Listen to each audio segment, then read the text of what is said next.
Hey guys, what's going on? Today I'm going to go over 5 mistakes that you're making on the T side of Ancient. If you're new to Ancient and just learning the map, I'm sure these are some of the mistakes that you're making a lot, but even if you're a higher level player and have played Ancient for a long time, I'm sure there's some mistakes here that you're doing right now and don't really know. And real quick, I just wanted to say if you haven't joined my Discord, make sure to check it out in the description. There's a channel in there where you can post your Faceit matches and your name, and you might have a chance to end up on a video of me going over your demo and reviewing it. So if you're interested in that, you can join my Discord, just check out the link in the description below. Alright, so the first mistake I wanted to go over is smoking off every position on B when you're executing. Now these smokes might help you get the bomb site, but once you actually get into the bomb site, these smokes are just going to be worse for you because the CTs can play behind them and spam you while you're trying to plant. If you let the CTs have cave control, you can't plant pillar because they'll just come here and spam you while you're trying to plant.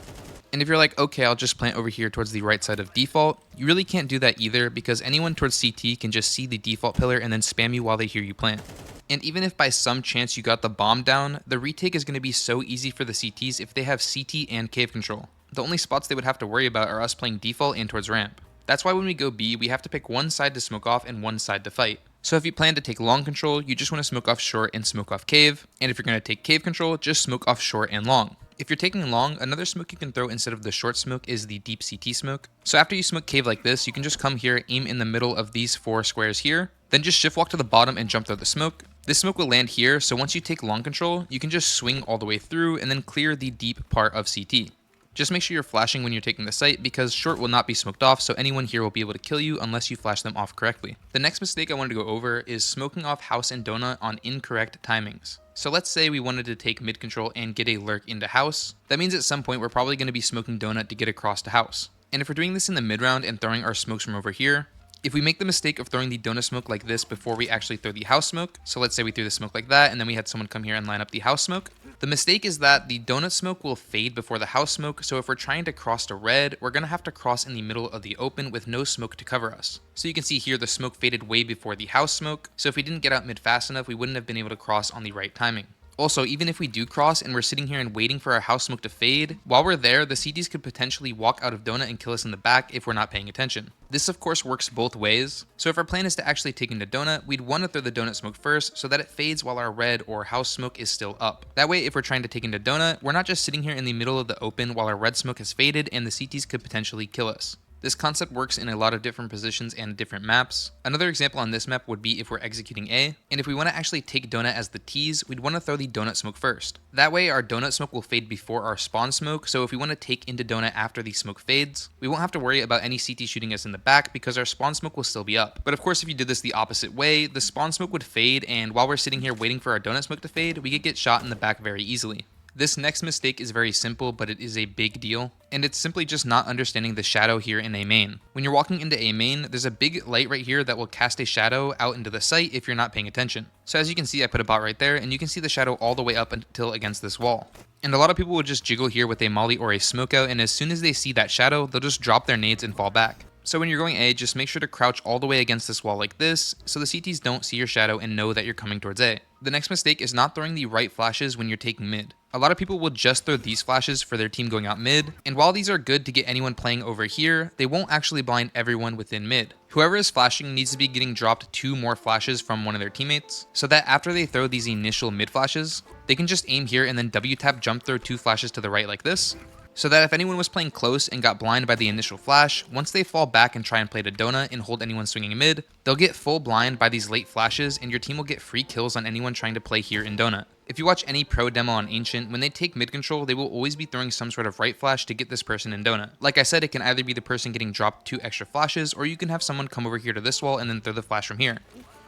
But if you do have the second person throwing the flash, make sure that he's throwing it after the person throws the initial mid take flash, because you want the right flash to pop once the CTs have fallen back, not while they're playing here getting full blind from the initial flash. And real quick, before we get into the last mistake, I'm going to go over today's sponsor, SkinsMonkey. SkinsMonkey is an automated trading site that allows you to take some of your old skins and trade them in for some new ones. There are a ton of skins on the site, but if you are looking for something specific, you can use the filter to find the skin that you are looking for. When you're making your first trade on the site, make sure to use my code GRAPE to get a bonus of up to $5 for free. If you see a skin on the site that you want, but you don't have one of equal value, you can also deposit money with a 30% bonus, plus an extra 5% if you use my code GRAPE at checkout. And if you don't have anything to trade, they also do free giveaways every day, so there's literally nothing to lose by joining SkinsMonkey. So just make sure to use the link in my description and have fun trading. Alright, so the last mistake that you need to stop making is allowing the CTs to fight up cat for free.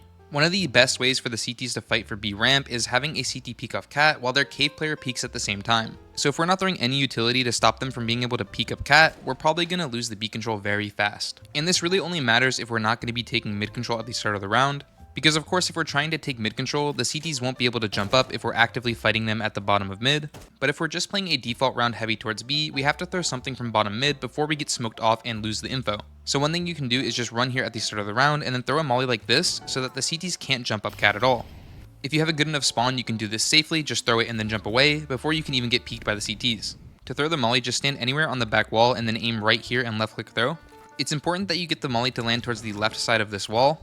That's because it will spread way further to the left and also spread to the right, but if you throw it too far to the right, it won't spread so far behind the wall so that anyone as a CT can just sit here, wait for the molly to fade, and then just peek right after, basically making it easy enough for them to fight still. But if we throw our version of the molly, their timing will be completely useless because they will be playing so far back over here and they won't really be able to peek. Something else you could throw if you don't want to be using a molly on cat is a smoke that blocks off cheetah and the cat peek at the same time. So you would just have someone throw this smoke right off of spawn, just have them come here into this corner, look for this gap in the leaves right here. I'll scope in with an op so you can see there's a little gap right here. You can just practice it and learn the smoke. But basically just aim right there and then jump throw. The smoke will land like this so that anyone trying to peek off cat obviously can't see, and then anyone in cheetah also can't peek, so it kind of does two things at once. So you can choose either use the molly or the smoke. It really depends on how fast you want to take cheetah, because obviously if you are smoking it off, you're not going to be able to take it until after your smoke fades. So if your plan is to take cheetah fast, throw the molly instead of the smoke so that you're not smoking yourself off.